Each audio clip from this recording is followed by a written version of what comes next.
The United General Assembly designated 2nd of April as a World Autism Awareness Day in 2007. Ever since then, it has observed the day as a means to affirm and promote the full realization of all human rights and fundamental freedoms for autistic people on an equal basis with others.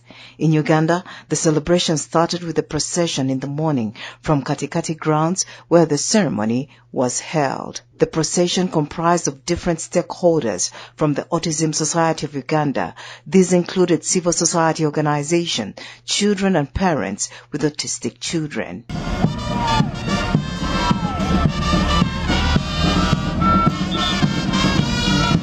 In Uganda, some progress has been made thanks to the autistic advocates who work to bring to light the plight of autistic people. Despite the growing numbers of autistic people, there is limited information about the condition in Uganda. Dorothy Nambi, the Executive Director at Autism Society Uganda, stresses the need to have Autism Day recognized in Uganda to spread awareness about the condition. Autism is a serious problem. It is cutting across the world. That's why we are, as the Autism Society Uganda, we are embracing it, and we are calling on the public to understand, and also to our government. We want the day to be recognized as an international day, like our friends in the Western world have realized it, and they are celebrating it globally. That's why we are here today, to celebrate our children. We are showing that love because we have so many of them who are locked behind, and we are trying to break the stigma.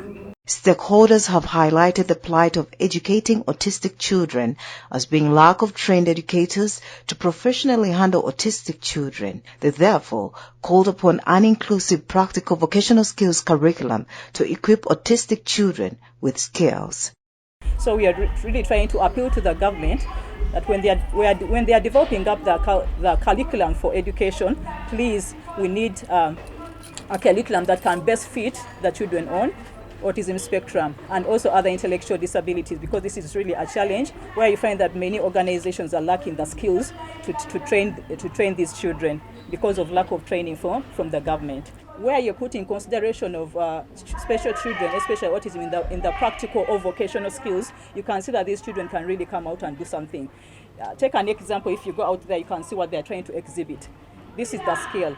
So if the curriculum is designed whereby they are able to have specialized certification programs, where when they are learning a vocational skill, they're able to be appreciated by a certificate, which certificate can enable them go and earn maybe a simple employment. For example, we have some students in our organizations who come in and study catering. Antoinette Nyangoma, a mother to an autistic daughter, says government should recognize autism as she calls upon parents with autistic children to come out.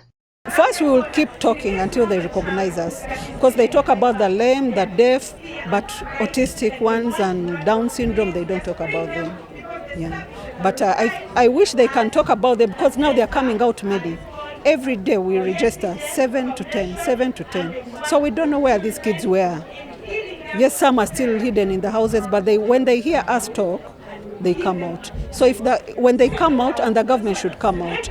But since we are doing this communication and talking to on cameras and whatever, because I know everyone will be watching, at least they should recognize us. The parents out there, I would tell them to come out and be strong, to open up. I always tell parents, these kids are angels and these kids are blessings. Because I talk according to myself. She's been a blessing, by the way. I don't know how I survive from nowhere, but I see that I go through everything. Gov't from Kunga Genuine Therapy, a therapy company that treats autism, says the therapy helps children speak and live a more productive life. Among things that autistic children need, they also need treatment. So it's good to give them education, but it's very important to give them therapy they need. So we are here to present this. As you can see, this is a chart of sympathetic neurons. So we came to find that most autistic children, they actually have a problem in the back. So that causes the inflammation of these peripheral nervous neurons that connect to the lungs, heart, internal organs. That's why they can't eat, They don't eat, most of them, they don't sleep. But when you work on them, they sleep. When you work on them, they eat.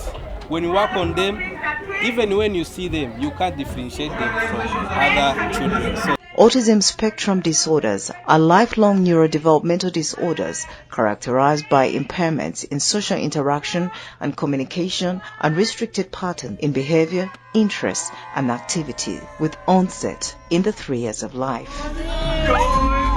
Nora Osende, UCTV News.